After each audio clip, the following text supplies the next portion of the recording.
साथियों नमस्कार। साथियों, 8वां वेतन आयोग 2025 की 10 बड़ी अपडेट। मैं 2025 क्यों कह रहा हूं?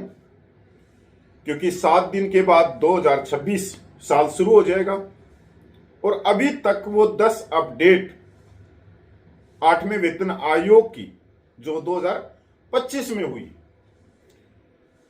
साथियों, सबसे पहले तो मैं जो 10 बड़ी अपडेट है वो मेरी अपडेट नहीं है। यहां पर सैकड़ों कर्मचारी पेंशनरों के मैसेज आए हुए हैं, यूट्यूब पे, व्हाट्सएप पे सैकड़ों हजारों मैसेज आए हुए।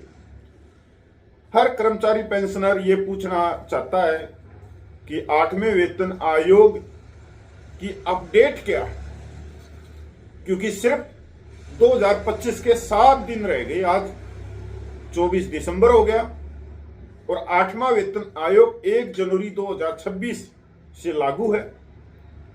तो सबसे पहला सवाल तो यही है, क्या सिर्फ 7 दिन के बाद 1 जनवरी 2026 से 8वां वेतन आयोग लागू हो जाएगा,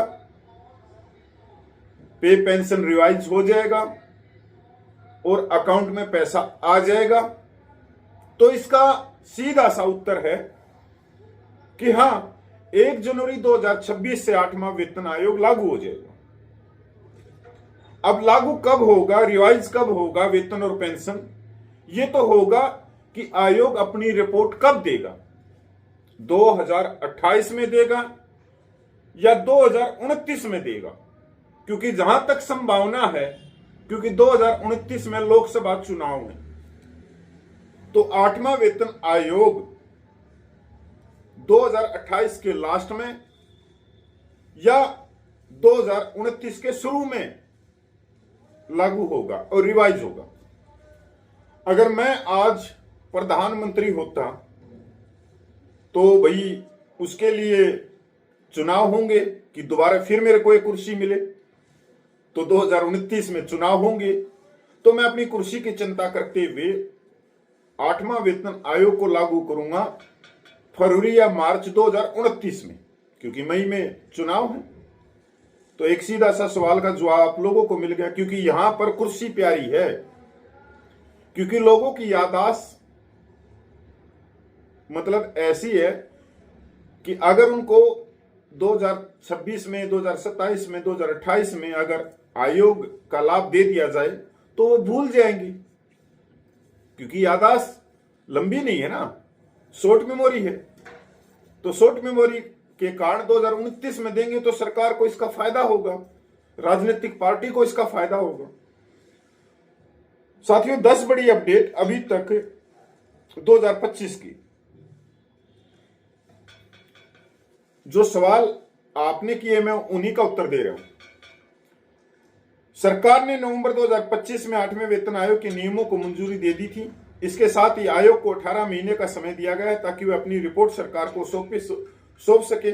इसका मतलब है कि वेतन, भत्ते और पेंशन की पूरी समीक्षा का काम अब औपचारिक रूप से शुरू हो चुका है। नंबर 2, संसद में पूछे गए सवालों के जवाब में वित्त राज्य मंत्री पंकज चौधरी ने साफ किया कि वेतन आयोग को लागू करने की तारीख पर फैसला बाद में लिया जाएगा। तो अभी भी कंफर्म नहीं है कि 1 जनवरी 2026 से और ये पे कमीशन कब लागू होगा, 2028 में, 29 में, तो बीच का जो एरियर है वो मिलेगा नहीं मिलेगा। तो यहां भी सरकार ने क्या कहा है, राज्य मंत्री पंकज चौधरी ने साफ किया कि वेतन आयोग को लागू करने की तारीख पर फैसला बाद में लिया जाएगा। तो यह कंफर्म नहीं है, तो मैं कैसे कंफर्म कर दूं? सब सरकार ही कंफर्म नहीं कर रही तो कि एरियर मिलेगा या नहीं मिलेगा। सरकार ने यह भी भरोसा दिलाया कि जब सिफारिशें मंजूर होंगी तब इसके लिए जरूरी पैसे का इंतजाम किया जाएगा। जब लागू होगा तब जरूरी पैसे का इंतजाम किया जाएगा। तो भाई 2028 में अगर लागू होगा तो फरवरी 2028 के बजट में इसके लिए अतिरिक्त पैसा निकाला जाएगा। नंबर 3, 8वें वेतन आयोग की सिफारिशें 1 जनवरी 2026 से लागू मानी जा रही हैं, लेकिन असल में कर्मचारियों को सैलरी बढ़ोतरी के लिए थोड़ा और इंतजार करना पड़ सकता है। पहले भी ऐसा हो चुका है कि 7वां वेतन आयोग जनवरी 2016 से लागू माना गया था, लेकिन सरकार ने इसे जून 2016 में मंजूरी दी थी और बाद में एरियर दिया गया था। नंबर 4, अब 8वें वेतन आयोग में भी यही प्रक्रिया अपनाई जा सकती है। रिपोर्ट आने के बाद कैबिनेट की मंजूरी, नियमों की नोटिफिकेशन और विभाग में नई गणना में समय लगेगा, क्योंकि पे पेंशन की टेबल निकलेंगी। अब अगर अलग अलग विभाग अपने अपने कर्मचारियों की टेबल निकालेगा। नंबर 5, अगर पिछले वेतन आयोग को देखें तो छठे वेतन आयोग में औसतन करीब 40% की बढ़ोतरी हुई थी।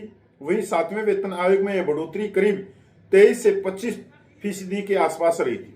नंबर 6, 8वें वेतन आयोग को लेकर शुरुआती अनुमान बताते हैं कि सैलरी में 20 से 35% तक की बढ़ोतरी हो सकती है। फिटमैन फैक्टर 2.4 से 3.0 के बीच रह सकता है। अगर ऐसा होता तो न्यूनतम बेसिक सैलरी 18,000 रुपये से बढ़कर करीब 30 से 32,000 रुपये तक पहुंच सकती है। अब ये मैंने नहीं कहा है, क्योंकि जब हम पूरी गोदी मीडिया की खबरें देखते हैं, कोट टाई वालों की खबरें देखते हैं, तो 100% उनकी खबरें यही है कि 30 से 32,000 न्यूनतम वेतन जा सकता है। इससे कर्मचारियों की जेब में कोई पैसा नहीं आएगा। अगर 18,000 रुपया प्लस वर्तमान में 58% डीए है और 2% की और बढ़ोतरी हो जाएगी 2025 दिसंबर को लगा के, उसकी घोषणा तो चलो अप्रैल मई 2026 में होगी, तो 60% हो गया। और फिर उसके बाद में 2026 के 2 डीए, 2027 के 2 डीए और 2028 के 2 डीए, मतलब 6 डीए और बचे। अगर उनको भी लगा लोगे 18,000 प्लस डीए, मतलब अगर 75% भी डीए लगा लिया, तो आपका डीए और आपका जो बेसिक वेतन है वो ज्यादा होगा उस समय। नंबर 7, सरकार ने साफ कर दिया कि पेंशन का रिवीजन 8वें वेतन आयोग के दायरे में है।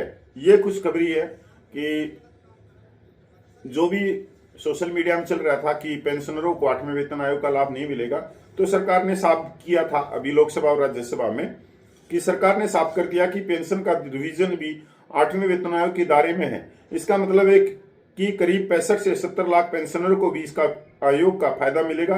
पेंशन की गणना नए वेतन ढांचे के आधार पर की जाएगी, जिससे पेंशन में भी बढ़ोतरी देखने को मिल सकती है। नंबर 8, कर्मचारियों के बीच सबसे बड़ा सवाल यह है कि क्या महंगाई भत्ता अब बेसिक सैलरी में जुड़ जाएगा, यानी डीए और डीआर मर्ज हो गया नहीं। ये खबरें अब भी चल रही है कोट टाई वालों की तरफ से। वो शाम को मार के मगड़ और रोज सुबह उठते हैं तभी वो डीए को मर्ज करते हुए मिलते हैं, जबकि सरकार ने साफ साफ लोकसभा राज्यसभा में क्या बताया है, यानी डीए और डीए मर्ज हो गया नहीं। सरकार ने इस पर पूरी तरह साफ जवाब दिया है। अभी डीए और डीआर को बेसिक सैलरी में जोड़ने का कोई प्रस्ताव नहीं है। भले डीए 50% से ऊपर चला गया हो, कर्मचारियों को डीए अलग से मिलता रहेगा, पेंशनर को डीआर अलग से दिया जाएगा, तो अभी मर्ज नहीं किया जाएगा। नंबर 9, महंगाई भत्ता और महंगाई राहत की गणना एआईसीपीआई इंडेक्स के आधार पर होती रहेगी। हर साल जनवरी और जुलाई में इसमें बदलाव किया जाता है। फिलहाल डीए और डीआर की दर 58% और आगे भी महंगाई के हिसाब से इसमें बढ़ोतरी या बदलाव होता रहेगा। अभी जो डीए की गणना की जाती है एआईसीपीआई इंडेक्स से, अभी उसमें कोई बदलाव नहीं हो सकता, क्योंकि सरकार ने ये भी साफ साफ कहा। अब 8वां वेतन आयोग क्या सिफारिश करेगा वो तो 2028 में ही पता लगेगा। नंबर 10, अगर 8वें वेतन आयोग की सिफारिशें दर से लागू होती हैं तो कर्मचारियों पेंशनरों को एरियर मिलने की पूरी संभावना है। पहले भी ऐसा हो चुका है और सरकार ने पिछली तारीख से पैसा दिया है। तो ये तो देखो आने वाला समय बताएगा कि एरियर मिलेगा या नहीं मिलेगा, क्योंकि अब की बार तकरीबन 3 साल लग जाएंगे 8वें वेतन आयोग का पैसा आपकी जेब में आने में। ये तो बिल्कुल साफ सुथरी बात है, क्योंकि 2029 में चुनाव और 18 महीने मेरे को लगता नहीं कि आयोग अपनी रिपोर्ट दे देगा, क्योंकि अभी 4 नवंबर को नोटिफिकेशन निकला है और आज 24 दिसंबर हो गए हैं, तो कोई खास खबर नहीं आ रही है कि आयोग की पहली मीटिंग कब हुई है, दूसरी कब हुई है, क्या कार्रवाई चल रही है, क्या निकल रही है, विभागों से क्या क्या मांगा गया है, क्या है, बहुत सारी चीजें। तो साथियों, मैंने जो आपके प्रश्न आए हुए थे, और ये तकरीबन करोड़ों केंद्रीय कर्मचारियों के ही सबके एक ही प्रश्न होंगे, तो मैंने उनका उत्तर देने की कोशिश की है। तो अब आप ऐसा करो कि 8वां वेतन आयोग का एक लंबा इंतजार है, और जो बुजुर्ग पेंशनर हैं वो तो मेरे हिसाब से उम्मीद छोड़ देनी चाहिए। अगर 80-90 साल की उम्र हो रखी है तो मैं तो फिर भी कहता हूं कि परमात्मा आपको हमारी भी उम्र लगाए कि आप इस पे कमीशन को देखें। पर सरकार बड़ी सुस्त है, सरकार देगी तब जब उसको वोट लेनी, तो तब तक तो लाखों पेंशनर निकल भी लेंगे ऊपर की टिकट लेके, तो उनको मिलेगा नहीं मिलेगा तो समय बताएगा। साथियों नमस्कार, मैं पूर्व सैनिक कपिल भोजी।